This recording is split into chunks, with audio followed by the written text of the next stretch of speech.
வாங்க இந்த பாலாக் பன்னீரும் இந்த நான் எப்படி பண்றதுங்கறத பார்க்கலாம். ஆர் மஞ்சுளாஸ் கிச்சனுக்குள்ள போலாம் வாங்க.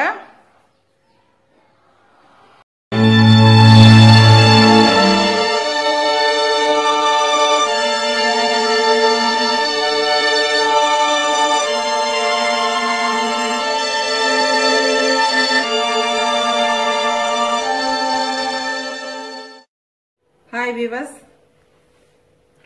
இப்போ பாருங்க நம்ம ஆர் மஞ்சுளாஸ் கிச்சனுக்குள்ள இருக்கோம்.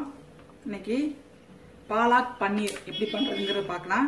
பாருங்க பன்னீர் வாங்கி வச்சிருக்கிறேன். இதை நம்ம நல்லா கூலிங், இன்னும் நல்லா ஐஸா இருக்குது, இது கூலிங் போட்டு கட் பண்ணி வச்சிட்டோம்னா கூலிங் போயிடும்.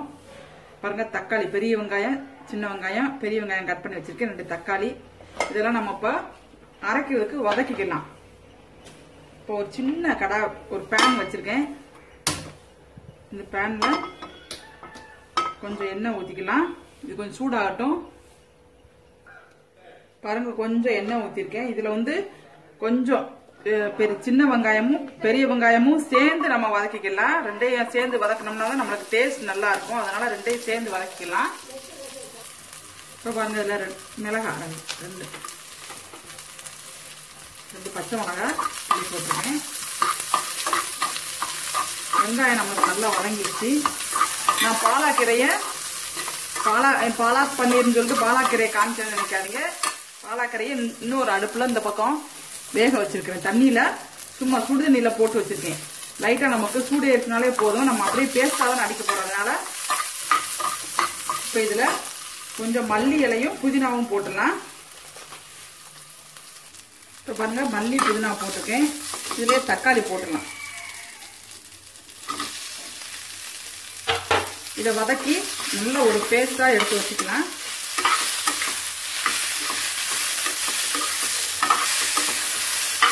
இதுல கொஞ்சம் இஞ்சியும் பூண்டும் நீங்க பேஸ்டா இல்லாட்டி அப்படியே போட்டுக்கலாம். நான் பேஸ்டா இருக்கிறதுனால பேஸ்ட போடுறேன்.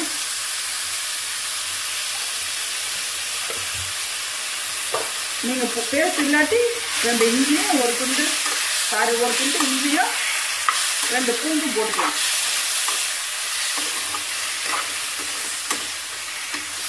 இதை நம்ம நல்லா பேஸ்டா அரைச்சிக்கலாம்.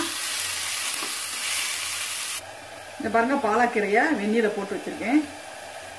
நீங்க பாலாக்கீரையிலையும் இதே மாதிரி பண்ணலாம், பசலையிலையும் பண்ணலாம். பாத்தீங்களா, வெந்நீர்ல தான் போட்டு வச்சிருக்கேன். இதை அப்படியே எடுத்து இதோட சேர்த்து இதையும் பேஸ்ட் ஆக்கிக்கலாம். இப்ப பாருங்க கடாயில எண்ணெய் ஊற்றி வச்சிருக்கேன். எண்ணெய் சூடாகும். இந்த பன்னீர் பீஸ்கள் எல்லாம் நம்ம அதை பொரிச்சு எடுத்துக்கலாம். முதல்ல பாருங்க, நான் இப்ப சப்பாத்திக்கு மாவு பிணைஞ்சு வச்சிருக்கிறேன். இது நம்ம நான் போடுறதுக்கு எப்படின்னு பாருங்க. ஒண்ணுமே இல்லாம வெறும் உப்பு, மாவு, கொஞ்சோண்டு தண்ணி ஊத்தி பிணைஞ்சு வச்சிருக்கிறேன். மாவு வேற எதுவுமே நான் அதுல போடல. இதுல பாருங்க கொஞ்சம் கேரட் எல்லா இடத்துலயும் கொஞ்சம் விழுற மாதிரி இப்படி போட்டு விடுங்க. இதுல ரொம்ப ஸ்லைஸ் பண்ண மிளகாய், கொஞ்சம் மல்லித்தலை, இதுல நீங்க சீஸ்னாலும் துருவி போட்டுக்கலாம். போட்டுட்டு இதை நல்லா முக்கோணமா அப்படி மடிச்சுக்கலாம். ஏதாவது ஒரு ஷேஃபா அப்படி மடிச்சுக்கோங்க. மடிச்சுட்டு இதை மறுபடியும் நம்ம இதை உருட்டணும். கொஞ்சம் மாவுல தடவிட்டு உருட்டிக்கோங்க. உருட்டி நம்ம எண்ணெயில சட்டியில போட்டு எடுத்துடலாம். இப்ப இந்த பன்னீரை நம்ம எடுத்துக்கலாம். இப்படி முக்கப்பதான் இது பண்ணா போதும். ரொம்ப கருகெல்லாம் வறுக்க வேண்டாம்.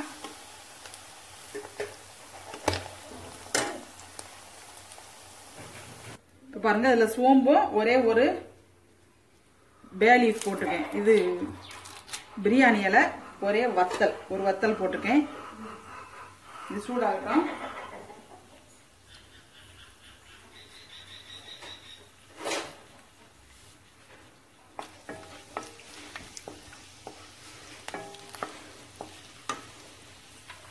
இதுல வெங்காயம்,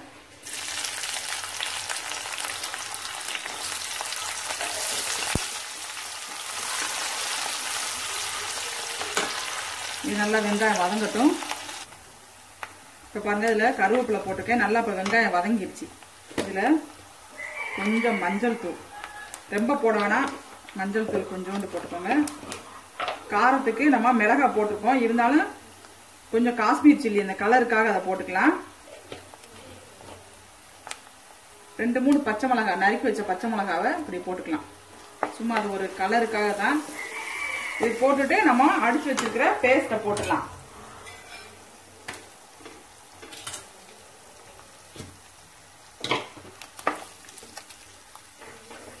ரொம்ப வத்தல் கறிச்சுன்னா ஒரு மாதிரி வாசம் எப்படியோ ஆயிரும். அதனால ஊத்திட்டு இதுல நல்லா தண்ணி ஊத்தி இதுல கலந்து விட்டுடலாம். இப்ப இதுக்கு தேவையான உப்பு போட்டுடலாம். நல்லா கொதிக்கட்டும். இதுல கொஞ்சம் கறி மசால், நம்ம வீட்லயே அடிச்சு வச்சிருக்கிறோம் கறி மசால், அது கொஞ்சம் போட்டுடலாம்.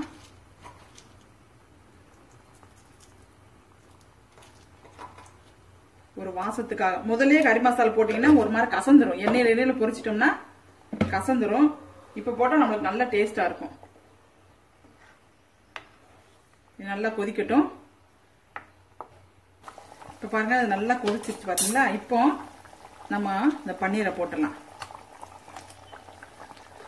நீங்க பன்னீரை அப்படியே கூட போடலாம். உங்களுக்கு நீங்க பொரிச்சுதான் போடணும்னு இல்லை, அப்படியும் போடலாம். உங்க விருப்பப்படி நீங்க எப்படி வேணாலும் போட்டுக்கலாம். இது ரொம்ப டேஸ்டா இருக்குங்க. நல்ல ஒரு டேஸ்டா இருக்கும்.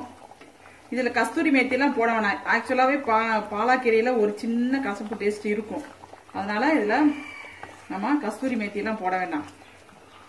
இது நல்லா பன்னீர் வந்து நல்லா ஸ்பாஞ்சி நல்லா ஊறிடும். ஃபுல்லா அந்த ஜூஸ் எல்லாம் உள்ள இழுத்துரும். அது நம்மளுக்கு நல்ல டேஸ்டா இருக்கும். நானும் இப்ப கொஞ்சம் ரெடி ஆயிடுச்சு. இந்த பக்கம் சட்டியில போட்டு எடுத்துட்டேன். நீங்க இந்த நான் மடிச்சு இது பண்ணும் பொழுது நீங்க கொஞ்சம் சீஸ் போட்டா கூட அது ரொம்ப டேஸ்டா இருக்குங்க, நம்ம பிச்சு சாப்பிடும் பொழுது. இப்ப இதுல மல்லி இலை மட்டும் போட்டுடலாம்.